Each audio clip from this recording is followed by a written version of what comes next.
Hello, hello, hello, and welcome to the Metacast podcast. And I'm your host, Ilya Bezdilov, and with me is my co-host, Arnab. Do you want to say hi? Hello, hello, hello. I always, but just recovering from a cough and cold, so a little bit less hi and hello. So it's going to be a quiet podcast. Yeah, we'll see. All right, so Metacast's Behind the Scenes podcast is a podcast where we talk about how we build our company. A podcast app is our main product. We are currently in closed beta. We haven't shipped publicly yet.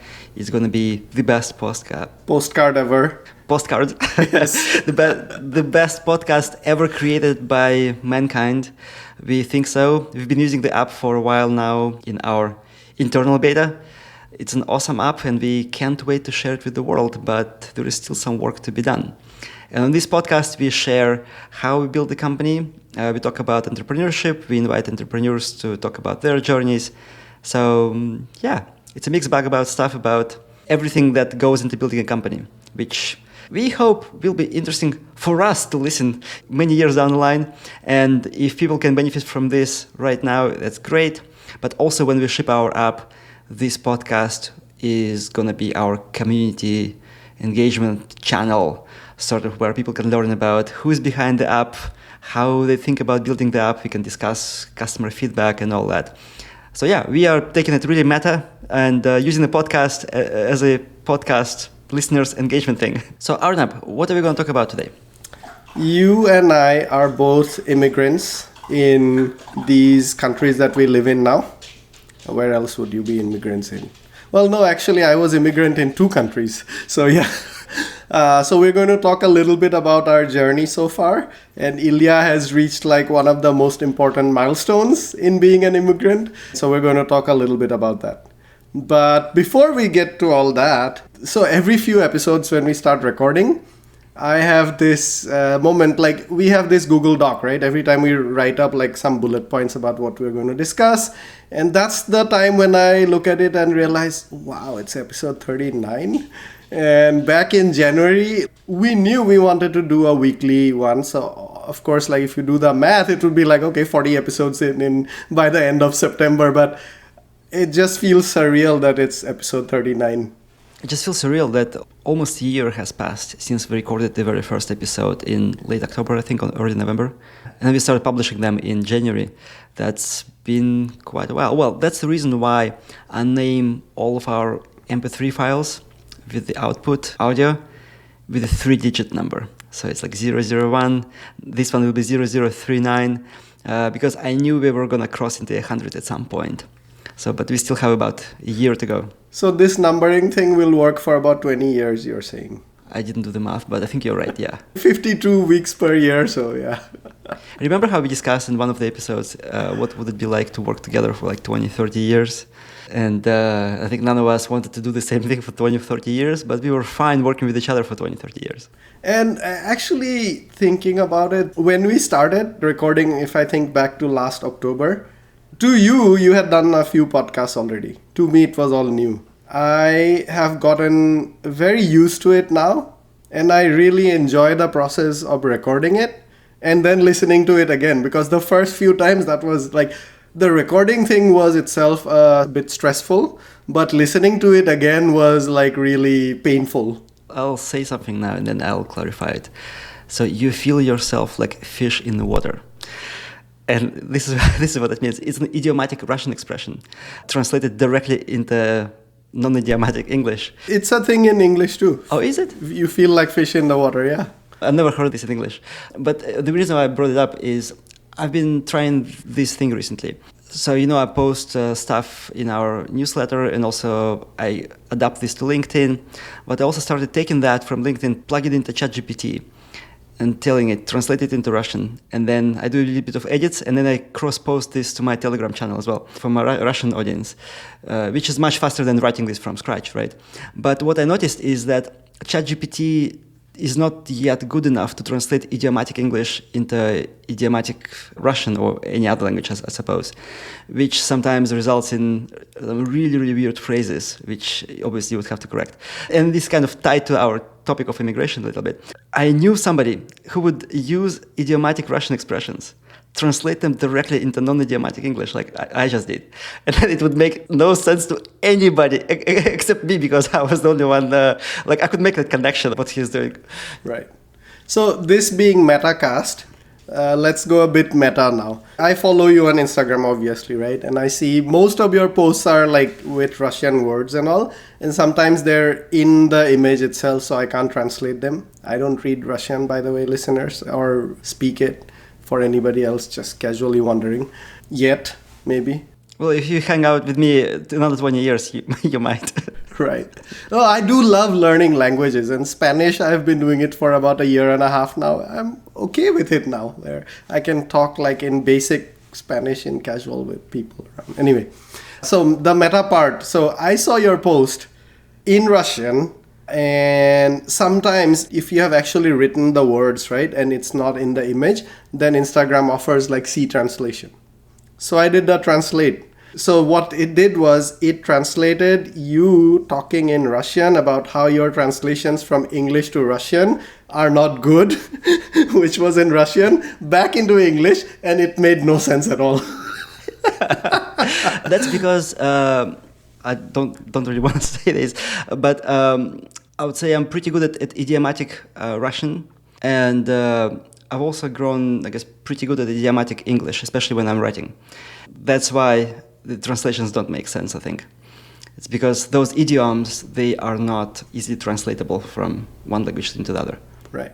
We should take the original English one, put your Instagram Russian thing, and then put what I see when I translate it and put it in the show notes. I think it was really funny. Like, I could get a sense of what you're trying to talk about, but it made no sense. So anyway, I think this is enough meta. Right. So one thing we wanted to improve, or I wanted to improve this episode, is that jump straight into the main topic and then do some chit-chat at the end. We already failed in that improvement. 11 minutes in. Let's do it. All right. Yeah, cool. So the reason why I want to talk about immigration is that I've been thinking a lot about how I spent, and same for you as well. So I spent over 10 years on work and student visas, and basically all of the time from my mid-20s to my mid-30s, which is some of the most productive years in terms of like trying things, risk-taking, like you don't have kids yet, or at least, some of those years. And then when you're on a work visa, you're kind of screwed because you can't try much, right? You're tied to your job. You're tied to your job, right? And we talked to somebody, he was like, yeah, it would be interesting to work with you guys, but I'm on H1 visa, which is dependent on my employer, and it's a non-starter for a small startup. We can't do that. So yeah, we want to talk about immigration, how it affects work in both good and bad ways, kind of what you learn from it, and also how it affects entrepreneurship. Because both of us lived in multiple countries, we just wanted to chat about that and hope people will find that interesting. So tell us, where all have you lived? How many years? What's been your journey like? So I was born in Russia. Actually, my hometown is in Siberia. It's like You're the only person I know who's from Siberia, by the way. Okay, I know many for obvious reasons. Yeah, of course. So 6 hours flight or 5 time zones to the right from Moscow. It's like 2 hours drive to Mongolia. That's how far it is. Like 1.5 hours flight to Beijing. You were probably closer to India than to Moscow, or at least the western, northwestern side of India, yeah. Yeah, it's probably about the same distance. But yeah, if you talk about like Assam, where you're from, it's probably very close, yeah. So yeah, then I moved to Moscow when I was 22, I think. And then I had an opportunity to work in Dubai, in the United Arab Emirates, when I was 25. This was DHL or? I was with DHL, yes. They were doing some reorging, and there was an opportunity to move to Dubai. There was an opportunity to get fired or to move to Dubai. So it was an obvious choice, kind of, because I always wanted to live abroad. I was exploring. I wanted to move to the US since I was like 16 or so. I wanted to be a rock star. And obviously, where do you go to be a rock star? You go to Los Angeles, right? And I told my mom, I told my mom that I would do the dishes in restaurants just to move to the US and play the guitar in the evenings or whatever. Luckily, that never happened.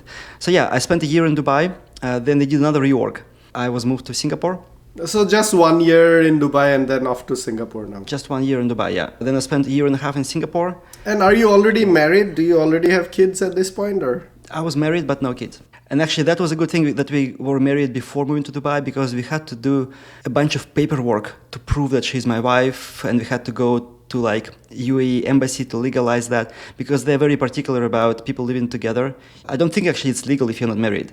So some of my friends had to marry like ASAP to immigrate, which it didn't have a good optics, you know.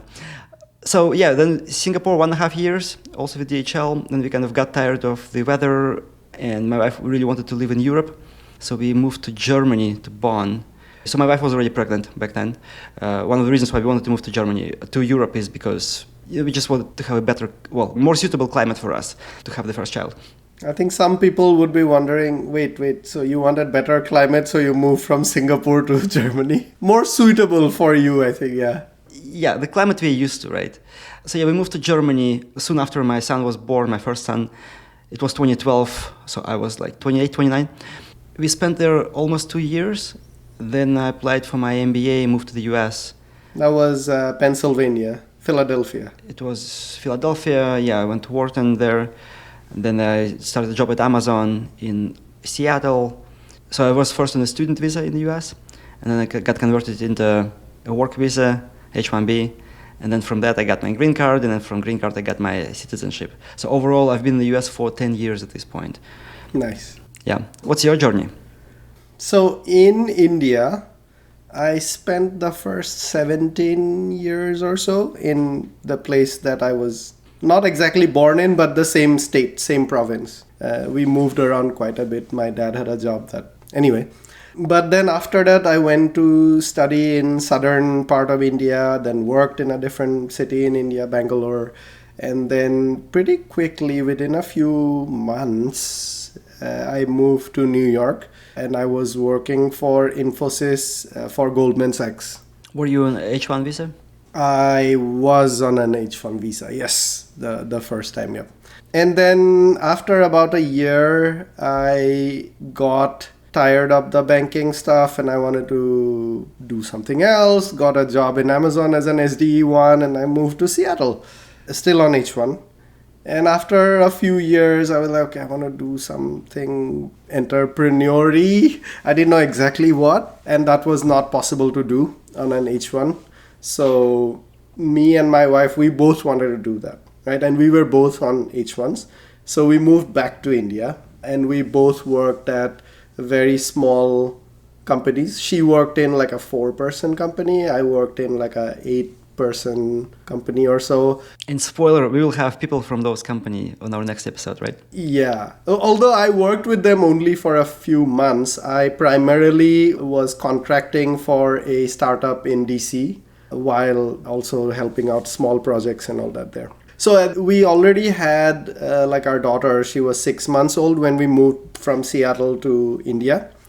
And that was great. Like she got to spend a few years with her grandparents, like pretty much all the time, right? Like somebody would be over all the time, either my parents or my wife's parents or something like that. But then we kind of started to feel like, again, like you said, it was more, we were more suited and we liked the lifestyle in North America a bit more. So we decided to move back. And till this point, I had not considered all the like green card and all of, we had never applied for all of this, right? We had never thought about permanent residency and citizenship in a different country and all that. But this time when we moved back, this is in 2014, I'm about 33-year-old at that time, I think, 1981. So yeah. So that's when we started, right? And that's when we started realizing that for Indians in the US, it's basically like a never-ending line. So we got into the green card queue in 2015 January. But very soon it was apparent like, okay, this is not going to work out. Me and my wife both are on H-1Bs. We have renewal stamping every 2-3 years. And then the political situation in US changed and the policies for like H1s and all that changed. It was much more harder. And at that time, you were my manager. I think that's when I told you, okay, I want to move to Canada, make it a bit easier for ourselves because we were serious about immigrating to a different country at that time. And it was very uncommon, I think, in big companies or maybe in any company where like you have a manager and you're an individual contributor, but you work from a different country. But you and our like people in our leadership chain made it happen. So I moved to Canada. And then it was very smooth, I want to say. It's like within a year and a couple of months, we got our permanent residency. And we qualify for citizenship now, so we just started the process. So hopefully within about a year, it'll all be done. We'll see. So I almost feel bad telling people of Indian or Chinese origin that I got my US citizenship or even green card, because I know for you guys it takes 10 years, 15 years to get a green card. How does it work? Why is it so bad? You don't know. I mean, I still have friends who have been in the queue for more than 10 years at this. I mean, ours was applied in 2015, and I mean, it's still valid. Do you know that our application for green card is still in the queue? So you can still get the green card at some point? If your date, the priority date, if the line catches up to that date, then you will get some sort of notification apparently, or Amazon will get it because they applied. But we won't do anything with it now, yeah. But yeah, it's that long because US has a countrywide quota for number of immigrants they will get in on the permanent residency track every year. From each country? Is it like per country quota? It's not citizenship, it's based on your country of birth. So you may be a British citizen, but if you're born in India, you're in the queue with everybody else who was born in India. And because there's a much larger population and a larger volume, especially in tech, of people coming on like H-1Bs from India and China, those queues are extremely long. I don't know the latest because I have not following it honestly for the last few years. But when we move, and there are different categories, right? The most common two categories, I think for Chinese, it was about 10 years or so. And Indians was probably about 20 years or so. I don't know what's happening now.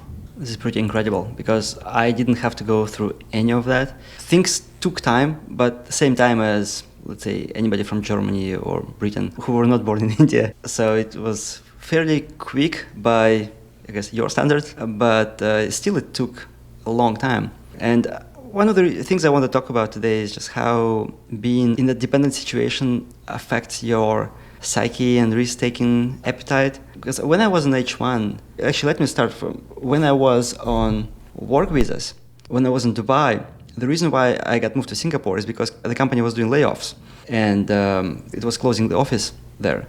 And it was my very first opportunity to live abroad, and I was like clinging onto it. I didn't want to go back. Because one of the things I realized when I first became an expat, moved from Russia, is Russia has a pretty aggressive culture at work. There's a lot of passive aggression, there's a lot of active aggression. I mean, things might be different now, but there's quite a bit of toxicity in office space. The Western companies who work in Russia, they are better because they had a lot of management, or used to have a lot of management coming to work from like Britain and other places. But local companies, they were no good. I never liked that culture. I never felt like I fit there. In Dubai, my colleagues were mostly, like my manager was from Wales. My colleagues were mostly from Great Britain, a bunch of people from India, a bunch of people from Belgium, because DHL used to be headquartered in Brussels, the global headquarters. So lots of people moved there as well.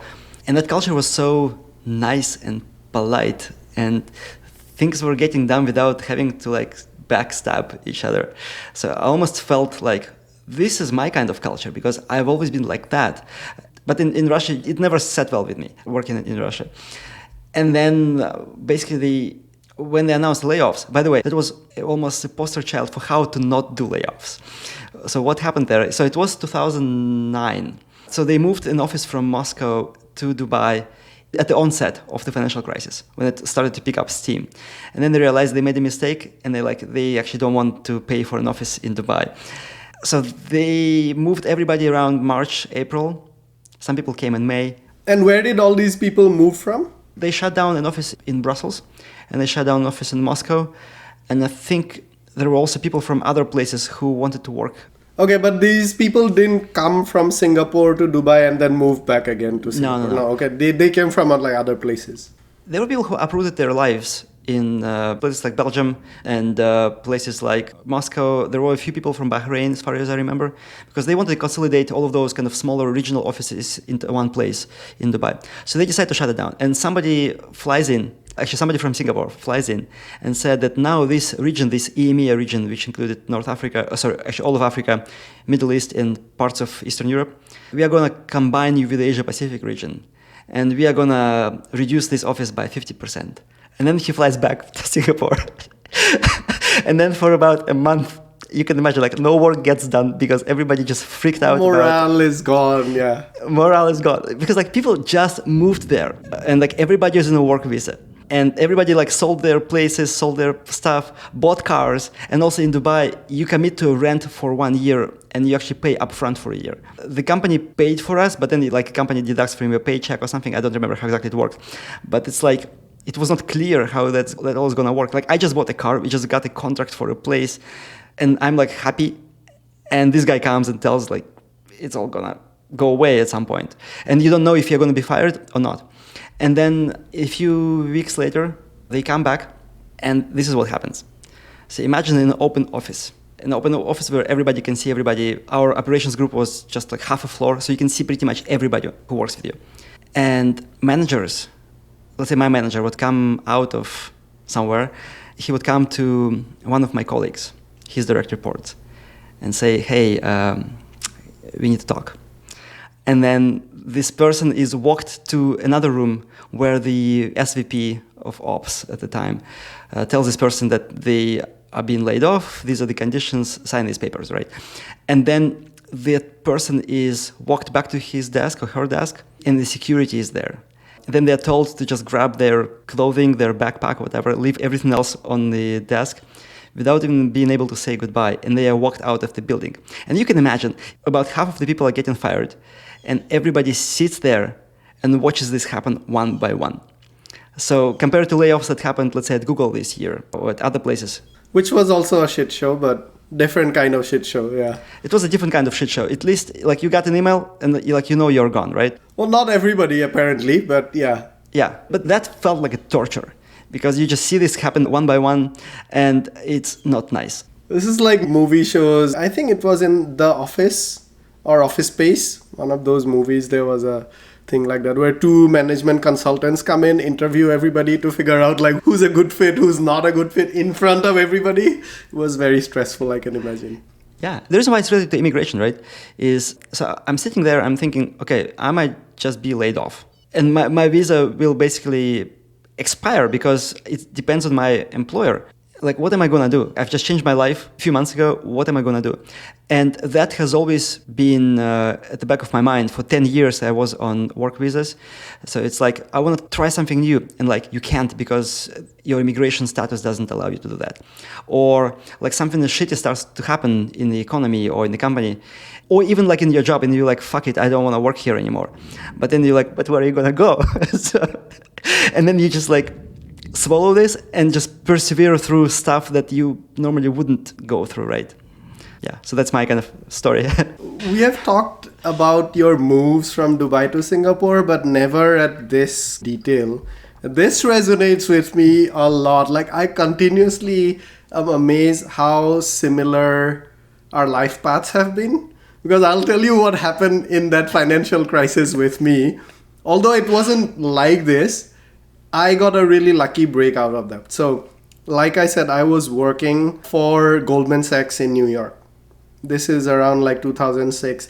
And after a year, I had the itch, like, I want to do something else, right? I'm not enjoying this anymore. I had very little development work. I had more like support and that sort of on-call sort of stuff going on, right? So I started looking for jobs, preparing. I don't have a computer science degree. So all the software engineering that I did was like I learned on my own and stuff, right? So I started preparing for stuff and started interviewing. I got 3 offers. I did about 6 interviews and I got 3 offers. So Lehman Brothers, then the Anderson thing? Yeah, I'll tell you, yeah. Lehman Brothers, Morgan Stanley, and Amazon. Okay? And for whatever reason, this is 2007, October-ish. The conventional wisdom would tell you to go to one of the banks. Yeah, because my experience kind of like applies there. And I had a really good like position and all that, and more money there too, I think. Amazon was an SDE one. But my thing about like I want to work in a different space, not in banking, really helped me out because I decided to join Amazon. So I joined in January 2007 because it takes like 4 or 5 months for all the visa paperwork to be done, right? When you change companies in the US. So I joined in January. After 2 weeks, all of Lehman Brothers, or maybe not 2 weeks, 2 months, whatever, all of Lehman Brothers was gone, like the whole company. The whole division that I was going to join, it's like your org of maybe like 200 people under the VP or that sort of leadership was downsized to 12 people. And I had a friend there who survived in those 12 people, right? So he told me, like, you got such a lucky break that you didn't come to Morgan Stanley or you didn't go to Lehman Brothers. And instead, Amazon was booming at that time, right? Like I joined, it was very early on.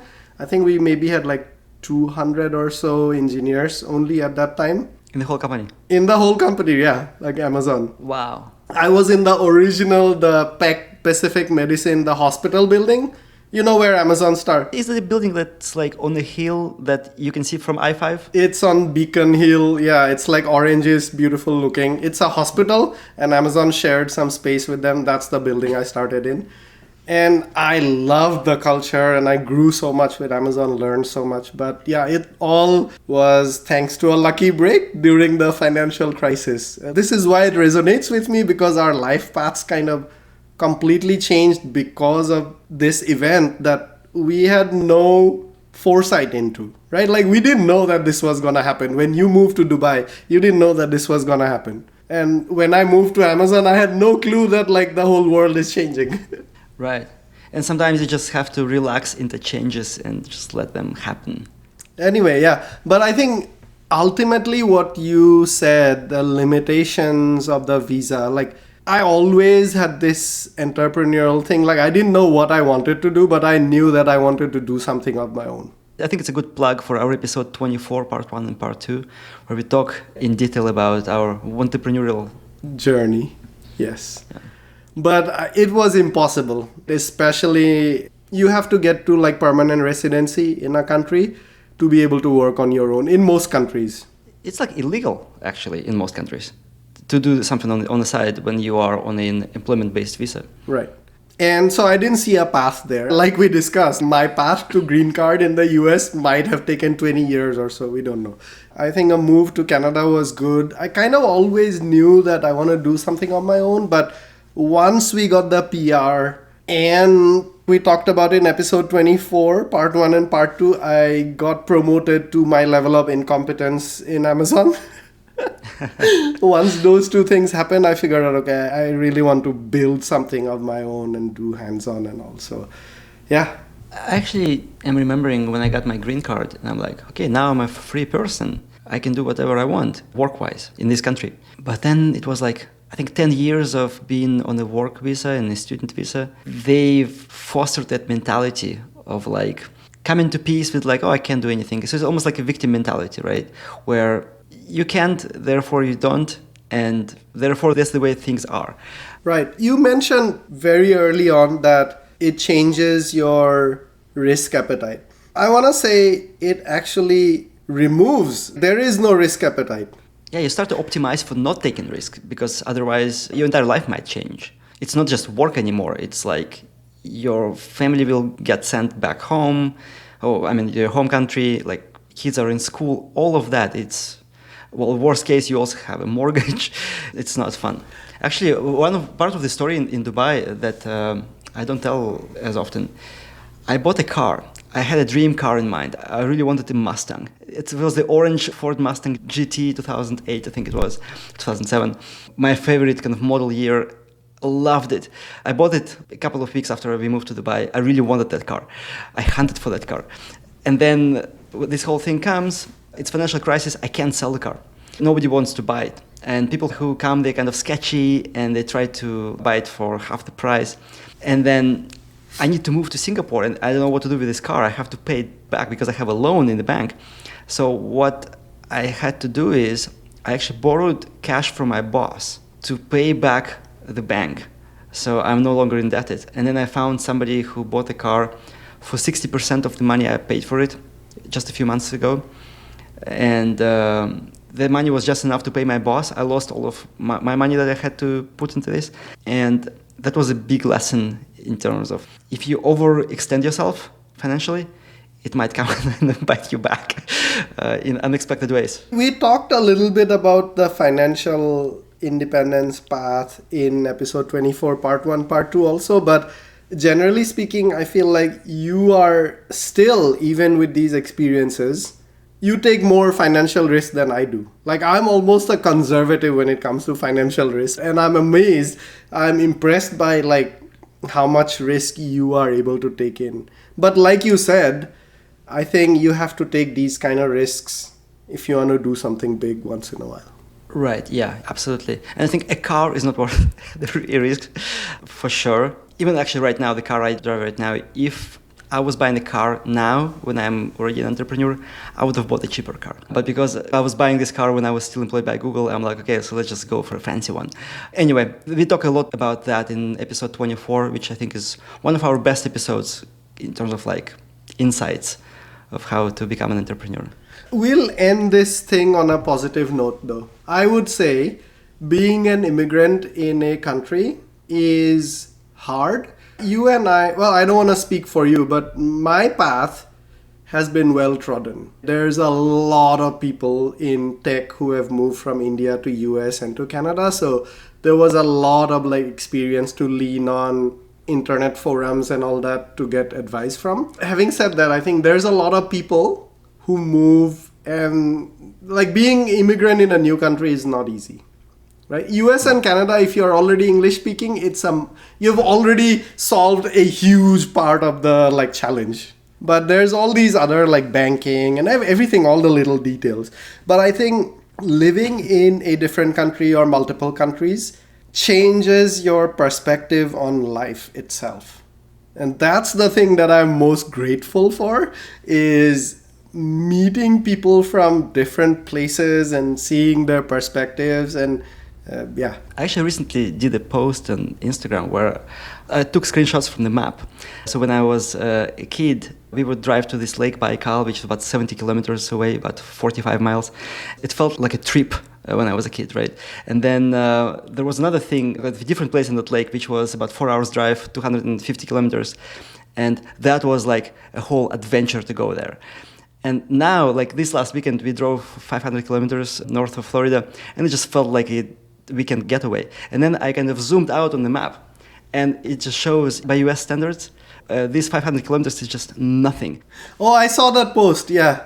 You compared how long it takes to drive from like, yeah. But then it's also your perception of this, right? And the point I wanted to illustrate is when you zoom out, you like really start to see things differently. When you move countries, you really start to zoom out. You really start to see that things are not the same way as are in your culture.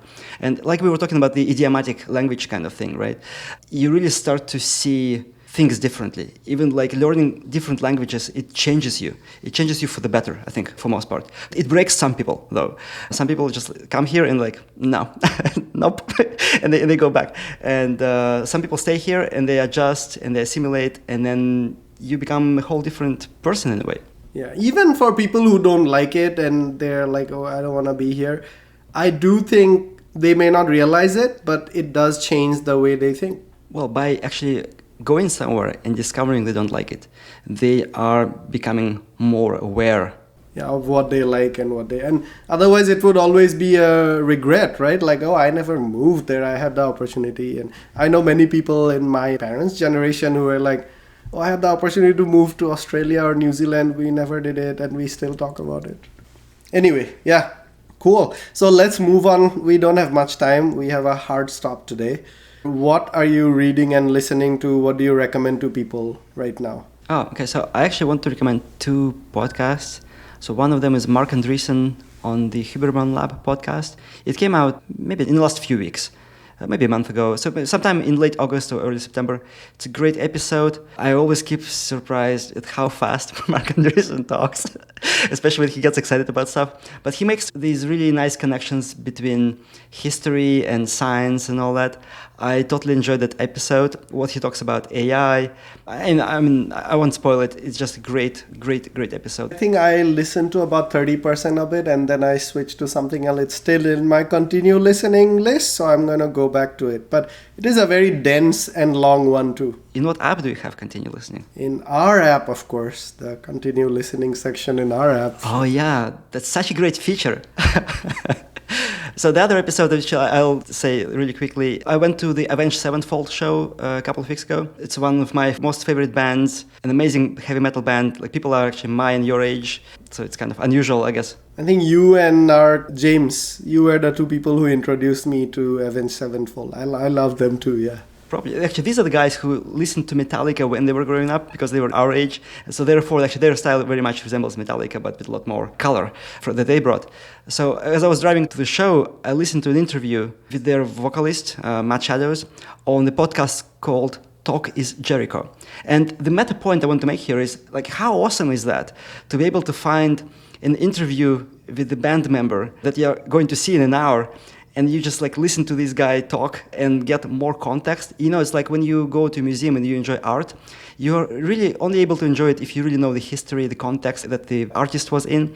It's same is true for music. I guess music is easier to enjoy without context, but context gives these colors. And what I learned is that this guy, Matt Shadows, after they did a tour with Metallica in 2016, I think, he damaged his vocal cords. So I learned a lot about vocal cords. I learned like he couldn't sing for a few years and how he was going through that, all kind of psychological trauma. He couldn't sing Happy Birthday at like family events, even though he is the singer. He's an amazing singer. And then how he recovered, all his surgeries and all that stuff, and the kind of psychedelic journey that they took. And that's why their last album is the way it is, because they prioritized art over money. And then I was able to enjoy the show in such a different color. But what I have to say about this podcast, it had like 25 ads in it. It was incredible. And our app doesn't have a way to skip on CarPlay yet. So it was painful for you. It was very painful, yeah. Anyway, but it's not everybody's podcast and not everybody's kind of episode. But the meta point I want to make is like, you go to a show, just search for the name of the people you're going to see, and you might be surprised at how much more enjoyment you get from the show afterwards. Ask ChatGPT to tell you about them. This is one of the great use cases of ChatGPT I've found is whenever I enjoy a TV show or something, I ask it to like tell me more about this person. It doesn't replace an actual interview when you actually hear the people talk. No. But it gives you a gist and then you ask, where can I read more about them? And then it gives you all these podcasts and YouTube links and all that. Cool. Okay, so my list. So I'll skip over the regulars. Like I love Hard Fork. Hard Fork, Lex, and a few other podcasts had Walter Isaacson recently because he did the Elon Musk biography, sorry. He's on the road show. Yeah. And those episodes were great, by the way. You should listen if you have not heard. Hard Fork, I really enjoy the chemistry and the kind of banter and the comedy they have, along with all the journalism. So I really like that. But today I'll focus on so last week was Climate Week. Climate Week is an annual event, big in New York, but also becoming big in places all over the world. Kind of makes sense. And I'll talk about three things related to that. First one is a book called Ministry of the Future by Kim Stanley Robinson. Actually, one of your friends, I don't want to attempt to say... Let's do it. Do it, man. Say the name. Shuksha. Okay, Ksusha. Shusha, yeah. She'll have to listen to this episode now too. But she's in Austria, right? Vienna. She posted this on Instagram and I really liked it, so I started that book. I'm about 80% into the book now. I love the book. It's two things, right? It's fiction, science fiction, about the climate and how geopolitics and everything else in the future is changing because of climate change. Like water crisis and all that, immigration and all that, how it's changing, right? It's fascinating, but that's all science fiction. What it also does is it'll have a chapter focused on some characters and fiction, and then have like a couple of pages of facts based on right now that kind of correlate why he's writing that fictional narrative based on what he's writing that on. So it's like what has happened up to now is fact, and then he extrapolates this into the future, which then it becomes fiction. Yeah, it's really cool way of like, I've never read a fictional book where every few chapters you will have a essay of like facts and the reality currently right now. It is pretty long though, and I do feel it's a bit idealistic in some ways, but you can read it for yourself and figure it out. Like, it also brings about a positive thing, which is actually a common theme across all the three things. But anyway, that was the first thing. The second thing is I do enjoy nature and wildlife related stuff. You know, we do a lot of like wildlife stuff. Anyway. Is Dogman wildlife? Dogman is wild life. Wild, yes, he is definitely wild. Yeah.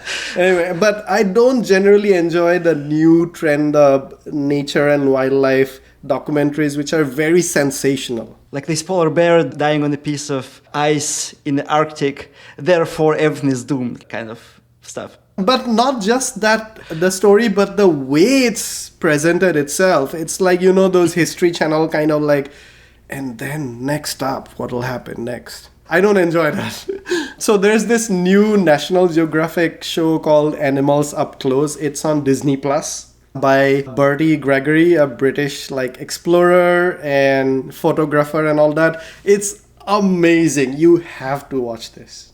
He goes to these remote places and captures these things that you will never see in your life, basically, right? He spends like 6 months trying to capture these things. And the kind of storytelling he does along with it, and it's not just about the animals, it's also showing how he and his team are doing this with drones and behind the scenes. It's very meta. It's really good, and it's not presented in a sensationalist style.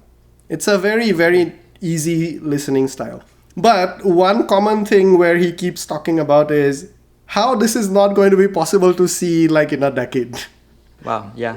The last thing I'll say is Science Friday podcast. They had September 22nd episode. It's called Our Fragile Moment, Climate Comedy. So they had a comedian in there in that episode, and they had a few jokes, stand-up comedy jokes about climate crisis. And the whole gist is like the way we kind of use doomsday scenarios to talk about climate to try to affect change is not working. So this comedian, what he's trying to say is, okay, we need to make it more relatable and humorous, and his style brings it in. Yeah, I really enjoyed that episode. Actually, speaking about humorous, one thing I'll just say and we'll finish on that. One of the most memorable moments for me on that Mark Andreessen episode was the bicycle phase.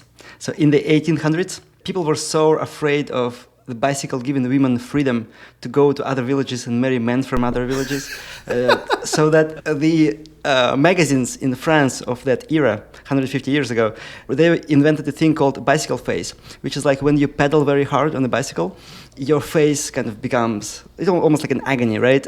Because it's hard to pedal a bicycle. And they said if you pedal the bicycle for too long, you'll get stuck in the bicycle phase. So you will be ugly and no one will ever marry you. So that's how they try to discourage women from using the modern technology.